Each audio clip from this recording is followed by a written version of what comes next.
समाजवादी पक्षाचे आमदार अबू आझमी यांच्या विरोधात मिरजेत शिवसेना शिंदे गटाकडून निदर्शने।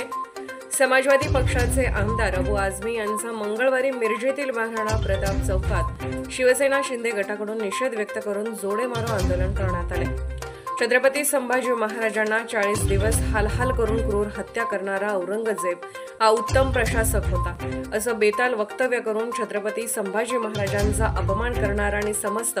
शिवशंभू प्रेमींच्या भावना दुखवणारे आमदार अबू आझमी यांचा निषेध करून या विरोधात जोरदारपणे घोषणाबाजी करत प्रतिमेस जोडे मारो आंदोलन करून अबू आझमीवर देशद्रोहाचा खटला दाखल करा व त्याची आमदारकी रद्द करा अशी मागणी यावेळी करण्यात आली।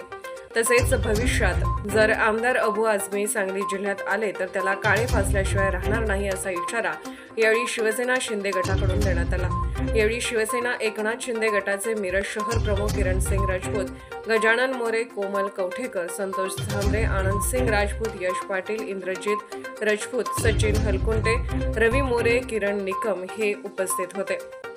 काल समाजवादी पक्षाचे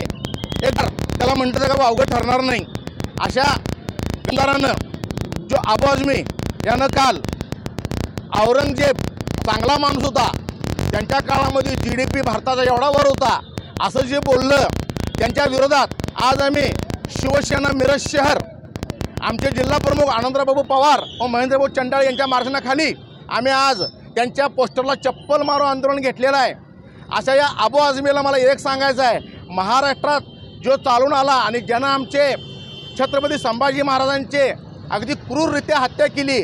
त्याचं औरंगजेबचं कौतुक करणारा ह्यो अबू आझमी ह्यानं जे त्यांचं काल कौतुक केलंय, अबू आझमीला मला एक सांगायचं, तुझ्यात जर दम असेल तर या सांगली जिल्ह्यामध्ये पाय ठेवून दाखव, तुझी कापडं फाडून तुला उघडा करून जर नाही फिरवला तर शिवसेना मिरज शहर किरणसिंग राजपूत नाव सांगणार नाही। येणाऱ्या काळामध्ये जिथं कुठं दिसेल त्यांच्या तोंडाला काळं फाटल्याशिवाय राहणार नाही अशी आम्ही या ठिकाणी प्रतिक्रिया व्यक्त करतोय। या अबू आझमीने आजच्या आज महाराष्ट्राची व आमच्या छत्रपती संभाजी महाराजांची माफी मागितली पाहिजे, अन्यथा